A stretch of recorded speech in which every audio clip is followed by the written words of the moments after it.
오늘 제가 말씀드릴 것은 즉 그리스도에 대해서만 말씀을 드리겠습니다. 아마겟돈 전쟁이나 즉 그리스도라는 이런 타픽은 워낙 어렵고 예민한 주제이기 때문에 잘못 풀게 되면 오해할 소지가 많습니다.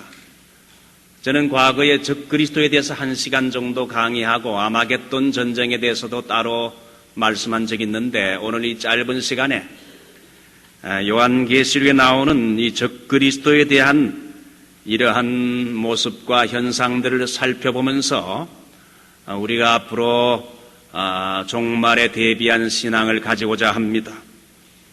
오늘 읽은 말씀은 요한계시록입니다. 요한계시록의 주제는 큰 주제가 있고 작은 주제를 나눈다면 요한계시록의 가장 큰 주제는 교회의 선교적인 사명입니다. 여러분, 우리가 이미 어제 우리 김 목사님을 통해서 들은 것처럼 요한계시록 11장 3절이 요한계시록의 가장 큰 주제입니다. 한번 따라할까요? 내가 나의 두 증인에게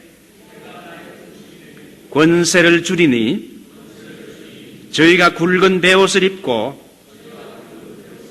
1260일을 예언하리라.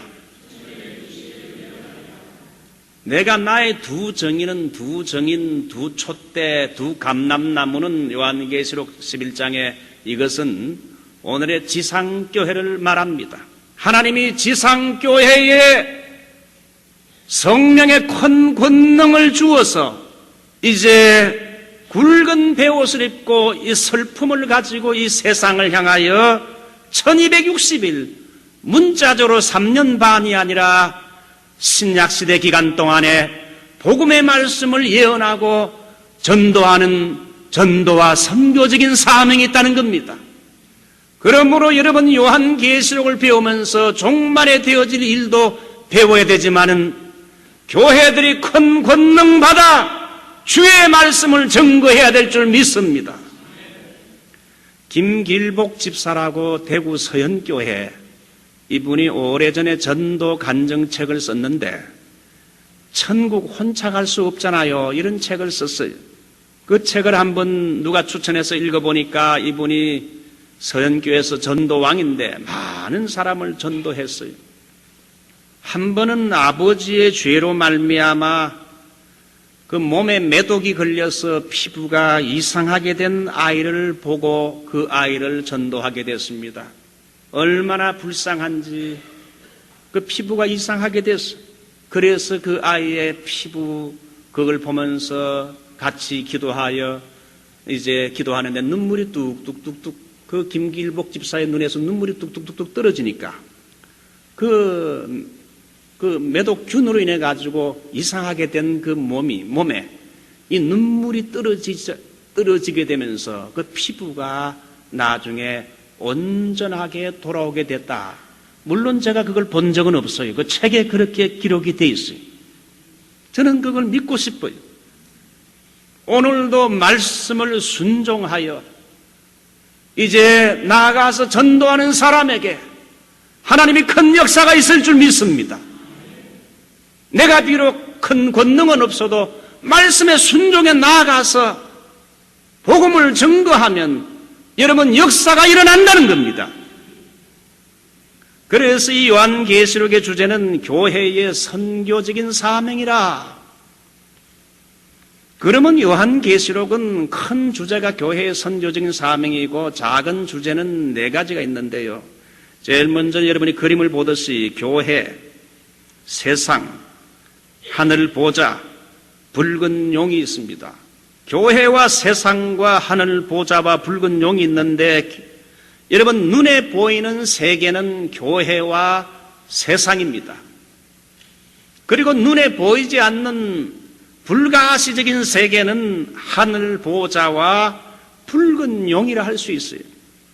교회의 뒷배경에는 여러분 보이지 않는 하늘의 보좌, 하나님이 계신 곳, 전 세계와 우주를 다스리는 총사령탑과 같은 하늘 보좌가 교회의 뒷배경이 있어요.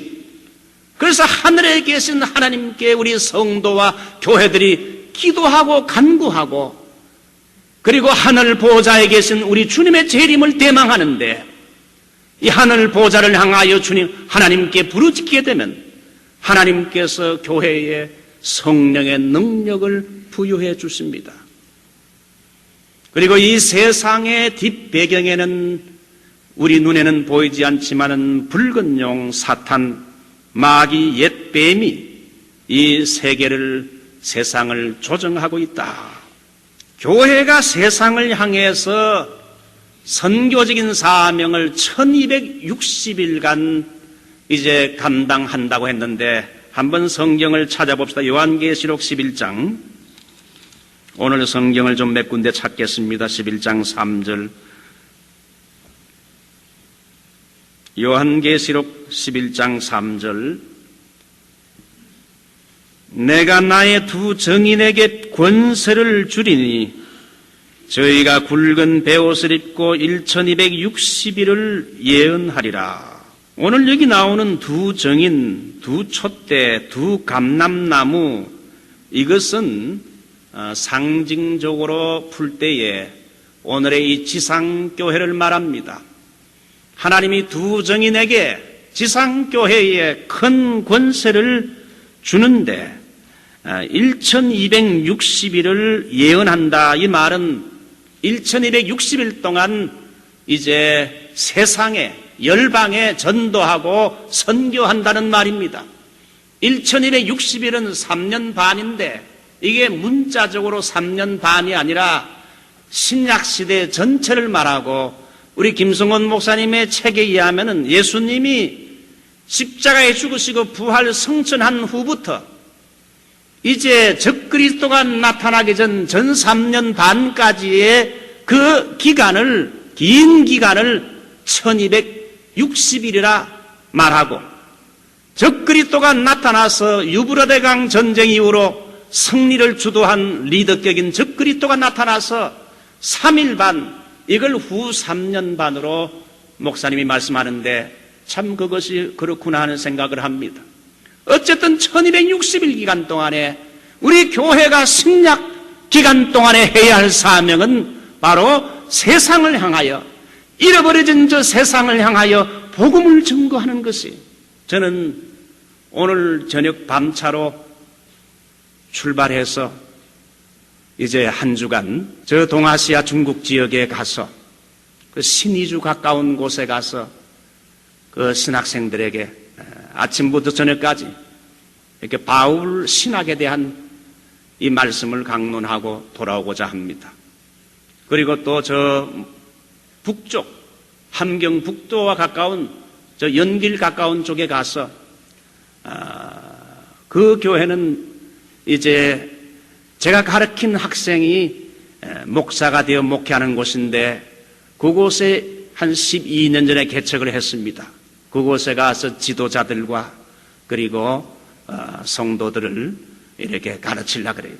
사실 참 이민 목회에 바쁜데 한 주 담임 목사가 비기 어려운데, 저도 웬만하면 비지 않으려고 하지만은, 또 여러분 교회란 것은 이곳에서 목회도 하지만 마지막 이 시대를 살아가는 목사는 미셔너리 패스터, 목회도 하지만 가끔씩 선교지에 나가서 하나님의 말씀을 증거하는 여러분 트래블링 선교사가 되는 것도 이것이 타당하다고 봐요. 왜?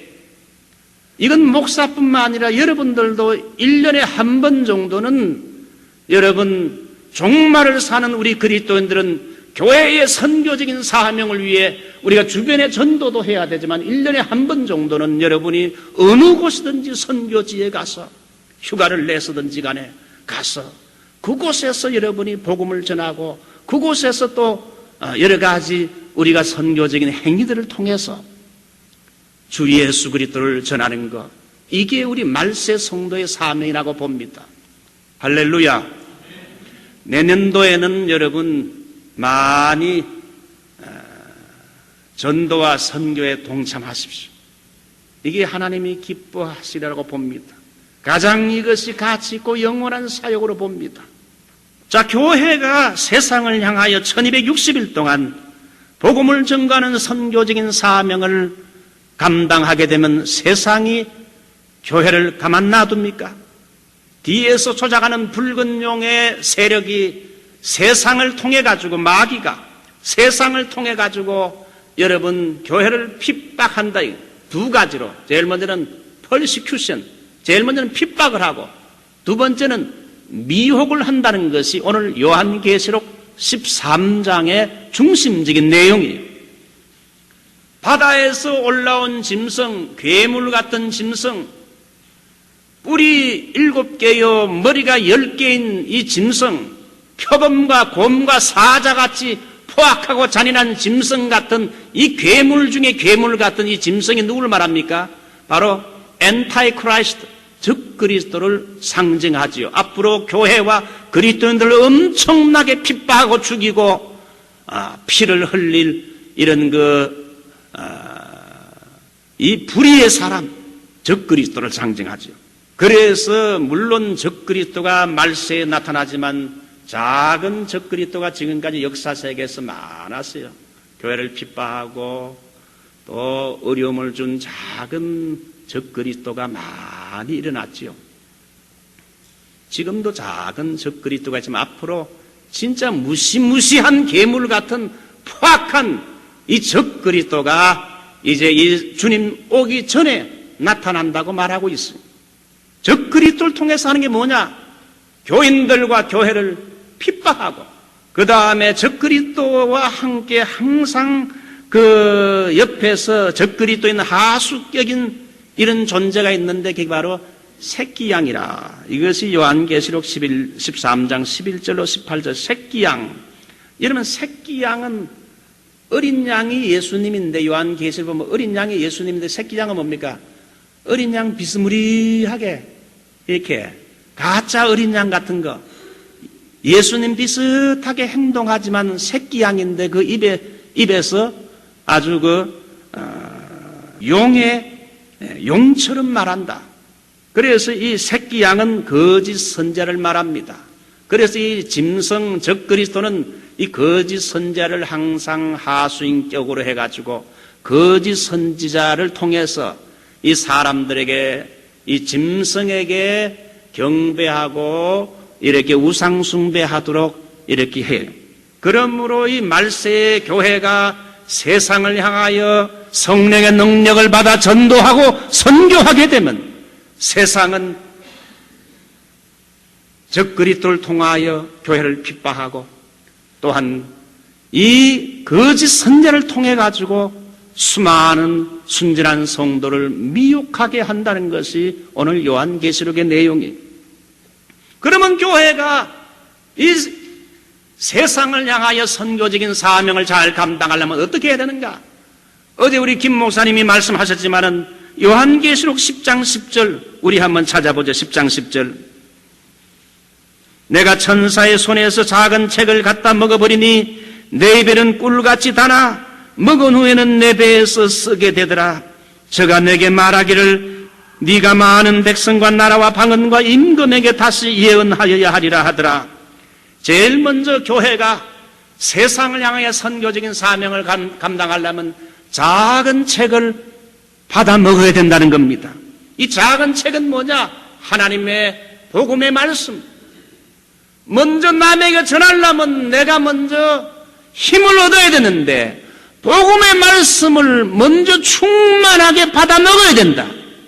그래서 말씀 충만해야 그 힘 가지고 교회가, 말씀 충만한 교회가 될 때 교회가 선교적인 사명을 감당할 수 있다.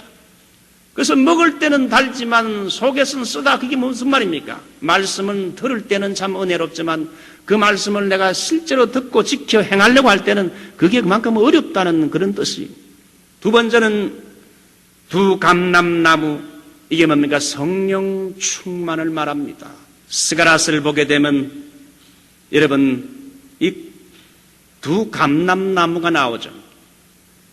성령으로 충만한 두 사람의 여러분 지도자가 나옵니다. 그러므로 교회가 이 마지막 때에 선교적인 사명을 감당하려면 제일 먼저는 말씀 충만, 두 번째는 성령 충만해야 될 줄 믿습니다. 여러분 말씀의 충만함을 받으시기 바랍니다. 성령의 충만함을 받으시기 바랍니다. 제가 오늘 가만히 생각해 보니까 오늘이 10월 27일이네요. 저는 목사들로 태어나서 그 목회자의 그 목회하는 모습을 어릴 때부터 가난하고 힘들게 새벽마다 새벽 기도하면서 목회하는 목사의 모습을 보면서 참 불쌍하게 생각했어요. 세상에 내가 그때는 은혜 받지 못했기 때문에 인간적인 눈을 볼 때 목사가 제일 잠도 못 자고 새벽에 일어나야 되지요. 제일 가난하고 6평짜리 집에 7명이 같이 살고 우리 5형제가 있는데 말이죠. 그래서 형하고 저하고는 절대 목사는 안 돼야 되겠다 그렇게 생각하면서 이를 악물고 그래서 교회 예배 때도 은혜 받으면 목사 될까봐 은혜 안 받으려고 설교도 기뚱으로 들었어요. 그러다가 하나님이 제가 나이 20살, 21살 때에 하나님께서 은혜를 주셔가지고 성령의 불세례를 주셨어요. 그때가 1973년 10월 27일 제가 총신 대학부 3학년에 편입에 들어갔을 때 그때 10월 27일 날 하나님의 성령께서 새벽기도 시간에 저에게 강력하게 임해서 그래서 오늘이 40년 전에 하나님이 저에게 불세례를 주심으로 말미암아 뜨겁게 하나님 앞에 헌신하고 지금까지 그 힘과 능력으로 오늘까지 일할 수 있도록 성령께 붙들리게 했는데 제가 참 바라고 원하기는 40년 전에 성령의 불세례를 주셔서 주님의 열정을 가지고 일하게 하신 주님 다시 한번 성령으로 새롭게 하옵소서. 여러분 가운데도 이미 은혜를 많이 받으신 분들 은혜 체험을 많이 하신 분들이 있는 줄 압니다. 우리가 체험할 건 두 가지. 제일 먼저 말씀의 맛, 말씀 충만을 체험해야 되고요. 이 달고 오묘한 말씀을 체험해야 되고 두 번째는 성령의 충만함을 받아서 정말 정인이 돼야 돼요. 제가 그 21살 때 성령 체험하게 되면서 얼마나 용기가 제가 원래 좀 내성적이고 부끄러움을 잘 타는 사람인데 성령 받으니까 담대해지면서 저도 버스간에 올라가서 전도까지 했다니까요. 그 다음부터 막 전도하고 싶어. 불이 타요. 사도행전 1장 8절 보면 오직 성령이 너희에게 임하시면 너희가 권능을 받고 예루살렘과 온 유다와 사마리아와 땅끝까지 이르러 내 증인이 되리라. You shall be my witness. 증인이 되도록 성령님이 그렇게 만들어준다는 겁니다. 딴 거 없는 것 같아요. 교회는 그저 말씀 충만, 성령 충만해서 주신 사명 잘 감당하면 됩니다. 목회는 그런 것 같아요. 하나님이 교인들 많이 붙여주시면 교회가 또 커지는 것이고 또 그만큼 붙여주면 그만큼 또 하는 것이고 목회자가 할 것은 하나님의 말씀을 잘 준비해서 신실하게 그 말씀을 잘 해석하여 오늘을 살아가는 성도들에게 정말 올바른 교훈의 삶의 적용을 주면 목회자는 거꾸로 좋게 하나님이 크게 쓰셔도 감사하고 작게 쓰셔도 감사하고 할렐루야. 서론이 벌써 이미 많이 길어져서 할 말은 많은데 좀 줄여가면서 말씀을 하겠습니다. 마가복음 13장 14절을 보게 되면 그 후 3년 반에 극심한 환란이 시작될 때에 멸망에 가정한 것이 서지 못할 것에 선 것을 보거든 이런 말씀이 있습니다. 이건 구약의 다니엘 9장 27절을 예수님이 인용한 말씀인데요. 주전 167년경에 에피파네스 안디오코스 4세가 예루살렘을 공격해서 성전을 파괴하고 그리고 그 다음에 성전을 모독하는 섬뜩한 죄를 범했어요. BC 169년에 주제넘게 이 사람은 인간이 지성소에 들어가게 되고 그 다음에는 번제단 위에다가 제우스 신당을 신상을 세우고 그리고 제우스에게 바치는 제단을 세워가지고 그 예루살렘 성전 안에 제우스 신당과 제우스 번제단을 만들어가지고 그 위에다가 유대인들이 가증 여기는 대지를 제물로 바쳤어요. 이 제우스 제단이 유대인들의 눈에는 멸망에 가증한 미운 물건처럼 보였고 안디오코스 에피파네스는 성전을 모독하고 교회를 핍박한 장차 말세에 나타날 적그리스도 엔타이 크라이스트의 하나의 원형이 됐어요. 예수님은 과거에 이러한 일을 다시 한번 상기시키면서 이렇게 성전을 모독하고 하나님의 영광을 가리고 교회를 핍박하는 이런 일들이 앞으로 장차 예수님 직전에 다시 나타날 것을 상기하며 일러주었어.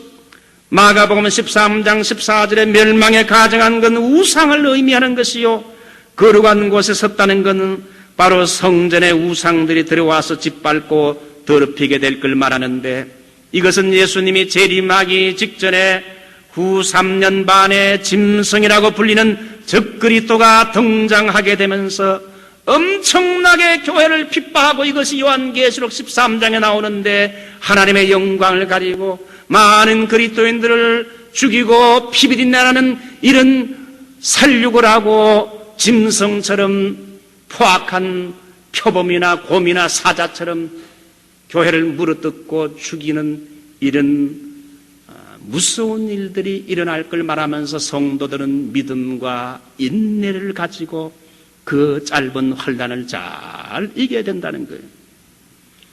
여러분, 바울이 데살로니가 후서 2장을 보면 주님 재림하기 전에 두 가지 일이 나타난다 그랬어요. 한번 성경 찾아볼까요? 데살로니가 후서 2장 3절. 여러분, 편안한 마음으로 오늘은 좀 말씀을 들으시기 바랍니다. 데살로니가 후서 2장 3절, 2절 3절부터 보는 게 좋겠습니다. 데살로니가 후서, 제가 가진 성경 334면 2장 2절 3절, 혹 영으로나 혹 말로나 혹 우리에게 받았다는 편지로나 주의 날이 이르렀다고 시동심하거나 두려워하거나 하지 아니할 그것이라. 절대로 동심하거나 두려워하지 말라고 하면서 누가 아무렇게 하여도 너희가 미혹하지 말라. 먼저 주님의 재림 직전에 먼저 배도하는 일이 있고, 두 번째는 저 불법의 사람 곧 멸망의 아들이 나타나는, 즉 엔타이 크라이스트가 나타나기 전에는 이르지 아니하리니 저는 대적하는 자라 범사에 일컫는 하나님이나 숭배함을 받는 자 위에 뛰어나 자존하여 하나님 성전에 앉아 자기를 보여 자기가 마치 하나님이라 하느니라. 여기 보게 되면 재림하기 전에 두 가지 일이 일어나는데, 제일 먼저는 배도하는 일, 반역하는 일이 있을 것이고, 두 번째는 불법의 사람, 적그리스도의 출현을 말하고 있습니다. 적그리스도가 언제 나타나느냐? 이미 우리 김승훈 목사님이 사실 종말론을 오랜 기간 동안 연구하셨기 때문에 우리 김 목사님의 말씀에 의하면은, 여러분 요한계시록을 보면 성령님이 인치시는 역사를 하는데 택한 백성들에게 인을 치는데 14만 4천. 여러분 14만 4천은 문자적으로 14만 4천이 아닙니다. 신천지가 말하는 14만 4천이 아니에요. 여기 14만 4천은 12 곱하기 12 곱하기 1000이요. 12는 구약의 12지파, 구약의 택한 백성의 수가 12지요. 그 다음에 신약의 12사도, 신약의 택한 백성의 대표지요. 곱하기 1000, 이건 총수입니다. 그러니까 구약과 신약의 택함받은, 구속받은 이런 백성의 총수가 14만 4천이 일어나기까지는, 그렇게 해서 인치기까지는 이 전쟁을 일으키는 천사들이 이 전쟁이 일어나기 전에 일어나지 못하도록 딱 홀드하고 있다 이거예요. 그래서 지금 전쟁이, 무슨 전쟁이 일어나지 못하도록 다 홀드하고 있는데 14만 4천이 이제 구원받을 백성의 수가, 그 정한 수가 딱 차게 되면, 여러분, 이제는 전쟁을 일으키는 천사들이 무서운 전쟁이 유브라데에서 전쟁이 일어나게 됩니다. 그러면 유브라데 전쟁에서 결국은 이 크게 승리를 주도하게 한 그가 바로 엔타이 크라이스트, 즉 그리스도가 되어서 이제 3일 반 동안, 후 3년 반 동안 엄청나게 본격적으로 큰 권세와 능력을 받아가지고 전 세계를 주름잡고 그 밑에서 다 복종하게 하고 그를 경배하게 하고 숭배하지 않으면 죽이게 되는 이런 일들이 요한계시록 23장의 이 짐승의 모습이죠. 그래서 여러분, 적그리스도가 나타나기 전에 먼저 이 배도하는 일이 있어요. 여러분, 지금 우리 미국이 어떻습니까?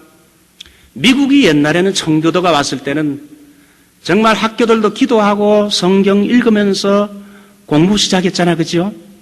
지금은 다 그게 철폐되고, 지금 미국이 여러분 어떤 상태에 있습니까? 영적으로 디클라인 되니까 모든 면에 자꾸 이렇게 디클라인 돼요.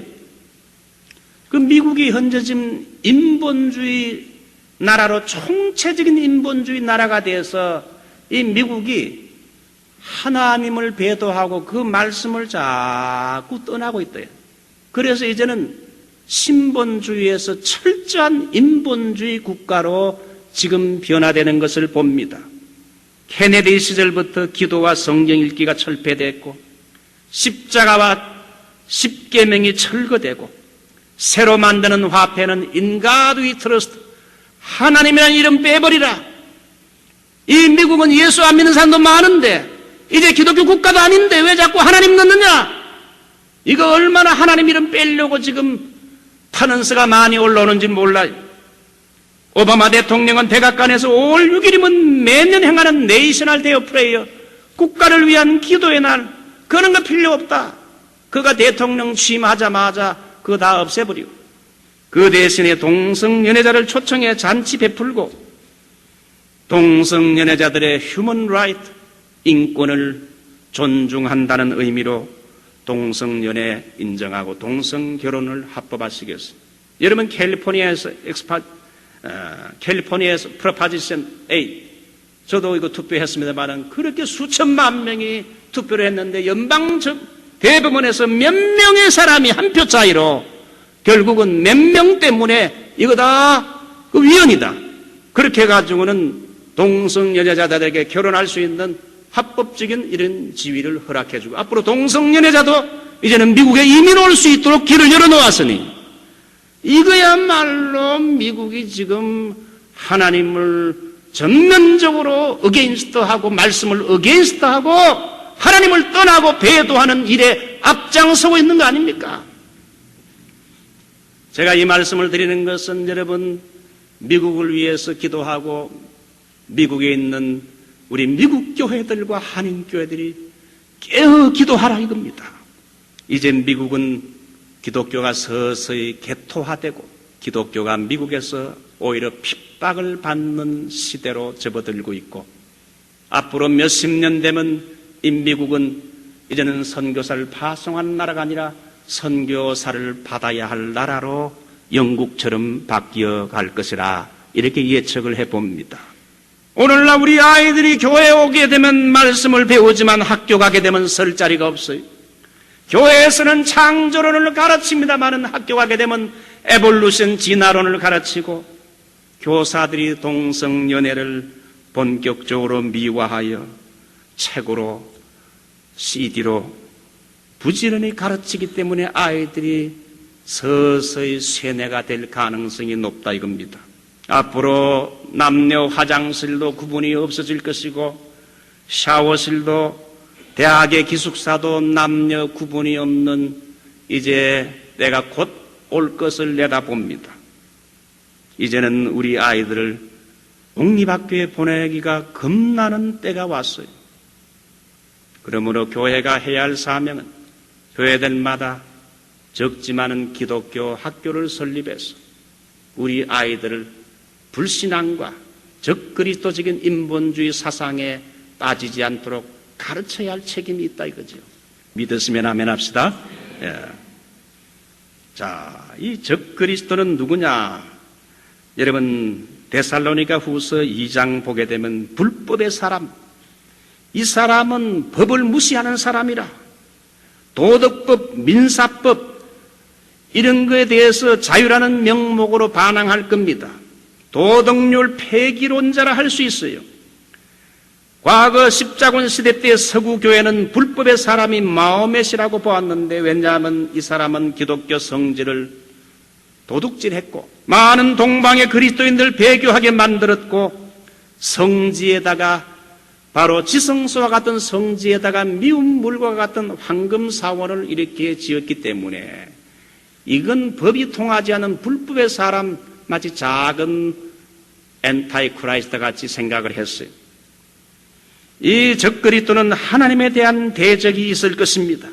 여러분, 그것이 4절에 보면 데살로니가 후서 2장 4절, 저는 대적하는 자라 범사에 일컫는 하나님이니 숭배함을 받는 자 위에 뛰어나 자존하여 하나님 성전에 앉아 자기를 보여 하나님이라 하느니라. 여러분, 엔타이 크라이스트의 헬라어 접두사인 엔타이란 말은 against, 대항해서 란 뜻과 그 다음에 대신하여, substitutional, 대신하여 그런 뜻이 있어요. 이 적그리스도란 말은 그리스도를 대항하는 이런 자라는 뜻이 있고, 그 다음에 자기가 그리스도 아니면서 그리스도인 것처럼, 그리스도처럼 이렇게 예배를 받고 순종을 받기 원하는, 그리스도를 대신하려고 하는 인물, 그리스도를 대항하고 그리스도를 대신하려고 하는 인물이라서, 그래서 마치 자기가 그리스도처럼 사람들에게 숭배를 받기 원하는 이런 사람들이라 이겁니다. 그래서 붉은 용의 세력이 적그리스도에게 능력과 권세를 줘가지고 그 힘을 가지고 말이죠. 그 다음에 이 거짓 선지자가 있는데 성경 보게 되면 이 거짓 선지자가 이적을 행하고 기도하게 되면 하늘에서 막 불이 떨어지는 것과 같은 놀라운 이적을 행하니까 사람들이 눈이 뚱그래가지고, 이야, 이거 진짜 목사가 여기 있구나. 그래가지고 타락한 거짓 종교 지도자가 바로 이 거짓 선지자인데, 이 거짓 선지자가 결국 나중에 이 짐승의 하수인이 돼가지고 이 짐승을 경배하도록 이렇게 사람들에게 만들고, 만약 경배하지 않으면 죽이기도 하고, 경배하는 자에게 표를 주기도 하고 하는 것이 오늘 여기 성경에 나오죠. 실제로 여러분 AD 40년경에 가이오라는 왕이 모든 신하에게 자기 자신을 신으로 예배할 걸 주장했어요.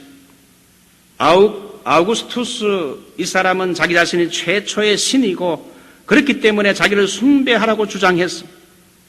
도미티안 황제는 가장 이 황제 숭배를 강렬하게 주장했던 사람인데, 사도 요한이 밤모섬에 기한 가서 계시록을 쓴 것도 바로 그의 통치 기간 동안에 황제 숭배하지 않다가 기름가마 속에 들어갔는데 하나님의 은혜로 살아서 결국은 기양을 했어요. 사도 요한은 적그리스도란 단어를 처음 사용한 사람인데, 적그리스도가 누구냐? 요한일서 4장 3절, 예수를 시인하지 아니하는 영마다 하나님께 속한 것이 아니니 이것이 곧 적그리스도의 영이니라. 그러면 적그리스도가 어떤 존재냐? 오늘 성경 요한계시록 13장 1절을 보니까 바다에서 올라온 짐승이 나오는데, 이 괴물 같은 짐승이 적그리스도인데 뿔이 10이고 머리가 7이라. 뿔이란 건 여러분 권세를 말합니다. 뿔이 몇 개입니까? 10개. 뿔이 10개라는 건 대단한 권세, 세상적인 권세와 힘을 가질 것을 말하는 겁니다. 적그리스도가 거의 전 세계를 통합해가지고 자기가 모든 질서와 권위 체제를 자기가 한 손에 쥐게 될 걸 말하는 겁니다. 앞으로 그런 일이 있을 것입니다. 그 다음에 머리가 몇 개라고요? 7개. 나는 지금 머리가 몇 개입니까? 하나. 그러니까 보통 머리 영리한 사람의 IQ 좋다 그러는데, 머리가 7개면 어떻습니까? 완전히 이건 컴퓨터 같은 비상한 머리를 가진, 우리하고 IQ가 여러분 7배나 차이 난다는 거예요. 그럴 정도로 이 비상한 머리를 가진 사람이 적그리스도라는 거예요. 그 다음에 그 모습이 요한계시록 13장 오늘 여러분 2절 보게 되면 그 모습이 2절 보면 내가 본 짐승은 표범과 비슷하고 그 발은 곰의 발 같고 그 입은 사자 입 같은데 그 적그리스도의 모습이 표범, 곰, 사자 이런 괴물 같다. 이게 뭘 말하냐? 이게 다니엘서 7장에 나오는 것인데 전부 무섭고 잔인한 짐승이죠. 적그리스도는 표범과 곰이나 사자같이 무섭고 잔인한 짐승들처럼 교회와 성도들을 물어뜯고 괴롭히고 핍박하고 짐승처럼 이렇게 잔인하게 교회를 핍박하고 성도를 죽이는 일을 할 것이라 하는 거예요. 적그리스도의 특징은 사탄에게 권세를 받아서 하나님의 이름을 회방하고 성도를 핍박하는 겁니다. 그래서 결국은 사탄을 경배하게 만들어요. 지금 어떠한 100년 전입니까? 소련에서 프로레타리아 혁명을 일으키는 레닌은 유물론적인 정부를 조직해서 성직자와 성도를 살해하고 교회당을 다 헐어버렸어요. 사람들에게 무신론을 신봉케 하려고 가죽 부대에다가 피를 넣어가지고는 공중에 매단 위에 저기 하나님이라 그러면서 빵빵 쏘니까 가죽 부대가 터지자 피가 다 쏟아졌어. 하나님이 죽었다 그랬어요. 레닌의 부인은 교회에 다니는 어린아이들에게 야 하나님의 이름으로 하면 빵을 구해봐라. 그래서 아이들이 눈을 감고 하나님 아버지 빵 주세요 하니까 빵이 있을 리가 없습니까? 그 봐라 하나님이 죽었기 때문에 빵 안 주잖아. 레닌의 이름으로 한번 구해봐라. 그러니까 아이들이 순진하게 레닌의 이름 구해야 기도할 때 준비했던 빵을 다 나눠주면서 그 봐라 레닌이 이게 신이라 이러면서 하나님을 해방한 핍박자지. 이제 여러분 말씀을 곧 맺겠습니다. 적그리스도의 하는 일이 그러면 뭐냐? 이거 하나만 말씀드리고 마칠게요. 적그리스도가 하는 일은 하나님을 대적하는, 말씀을 대적하는 인본주의 사상을 이렇게 퍼뜨리는 겁니다. 독사상을, 악사상을 퍼뜨리는 거예요. 요한계시록 13장은 적그리스도의 수에 대해서 666이라고 말하고 있어요. 요즘 LA 시내에 여러분 세대주의에 속한 여러 목사님들이 베리칩이 666의 표라고 하면서 앞으로 미국과 전 세계가 이 베리칩을 손이나 머리에 곧 도입하여 모든 정보를 그 칩에 넣는데 이것이 적그리스도 표니까 절대로 그리스도인들은 그걸 받으면 안 된다. 그래서 작년에 대단하게 이게 깔렸어요. 저도 많이 CD 구입해가 들어봤어요.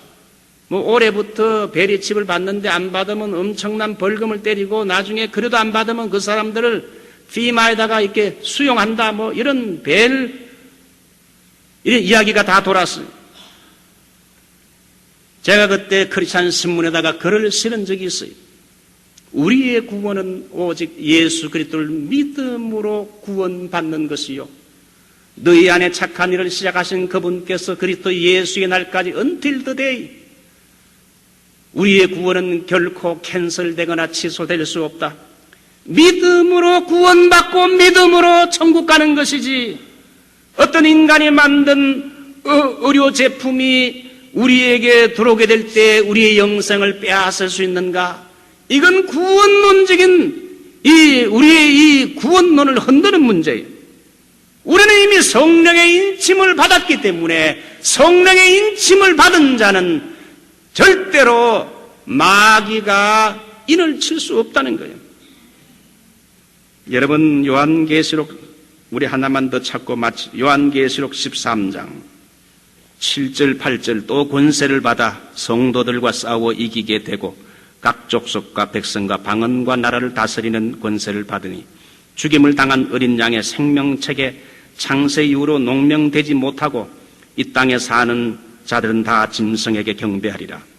우리는 이미 성령의 인침받아 우리의 이름이 어디 있습니까? 생명책에 믿을 때 생명책이 기록되기 때문에 생명책에 기록되지 못한 불신자들만 여러분 마귀가 인을 치지요. 이 마귀도 성령하고 비슷하게 흉내를 내서 자기가 인을 치는 자기 소유라는 거죠.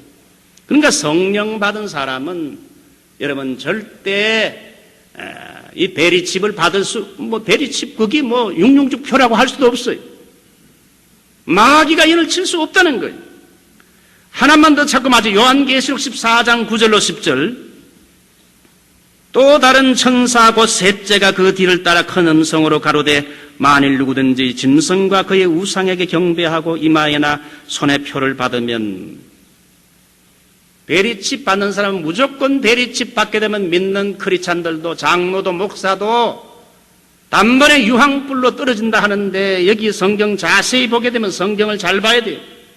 짐승과 우상에게 경배한 후에 경배한 사람에게 표를 받게 한다 그랬어요. 그러므로 이 베리칩은 여러분 아직 나타나지 않은 것이지만 이것은 이 문제를 가지고 성도를 혼란케 할 필요가 없다고 봐요. 666이 뭐냐 그러면 여러분 6이라는 건 인간의 수요, 7은 하나님의 수 아닙니까? 완전 수인데 그 하나님보다 못한 인간의 수가 3개니까 이거 뭘 말합니까? 철저한 인본주의 사상을 말하는 겁니다. 적그리스도가 하는 일이 뭐냐? 철저하게 하나님을 대항해서 말씀을 대항해서 철저하게 인본주의 사상, 독사상을 오늘날 사람들에게 이걸 갖다가 뿌리는 거예요. 마치 황충이 여러분 요한계시록 9장 2절에 풀무 속에서 황충이가 나와서 사람을 죽이고 괴롭게 하고 해와 공기 구멍을 어둡게 하는 것처럼, 여러분 다빈치 코드라는 책이 있었지요. 반기독적인 인본주의 책 베스트셀러인데 예수님 옆에 사도 요한을 막달라 마리아라고 말하면서, 이 막달라 마리아는 원래 예수님의 애인이고 예수님과 결혼해서 애까지 있었다는 거예요. 그 예수님의 애인이, 숨겨둔 애인이 막달라 마리아라는 거예요. 원래 애도 있었대.